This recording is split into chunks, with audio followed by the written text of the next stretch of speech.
बे समाव फोसावनो लादों मोनसे गोनां रादाब। आसामनि गोबां सुबुंफोरा HIV बेरामजों थांनानै दङ।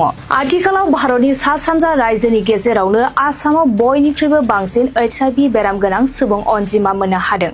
इउनियन हेल्थ मिनिस्ट्रिज 2025-26 रिपर्टनि बायदिब्ला 33,145 आसामनि सुबुंफोरा आथिखालाव HIV बेरामजों लोगोसे थांनानै दङ। भारतनि सा सानजा रायजोनि गेजेरावनो आसामा बयनिख्रुइबो बांसिन HIV बेराम गोनां सुबुं अनजिमा थानाय रायजो महरै सिनायथि मोनदों।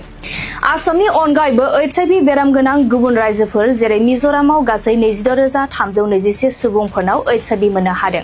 नागालेन्डआव सा 23,731 आरो मणिपुराव 23,463, त्रिपुरायाव सा 10,769, मेघालयआव 9,244, अरुणाचलाव 2,630 आरो सिक्किमाव सा 533 सुबुंफोरनि देहायाव HIV मोननाय जादों।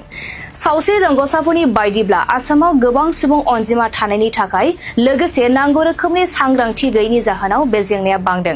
गुबुन रायजोआव दावबायहैनाय आरो गुबुन रायजोनि सुबुंफोरनि दावबायफैनाय, सावस्रि जोथोन लानायाव गोहैलो जानाय आरो सावस्रि फाहामथाय लानायाव जेंना नुजाथिनाय जाहोनफोराबो HIV बेराम गोसारहोनायनि जाहोन जानो हागौ। रिपर्टनि बायदिब्ला आइजोफोरनि थाखाय बे जेंनाया गिख्रंथावसिन महर लादों। गासै सा सानजा भारतनि रायजोफोरनि गेजेराव आसामाव HIV मोननो हानाय आइजोफोरनि अनजिमाया बांसिन,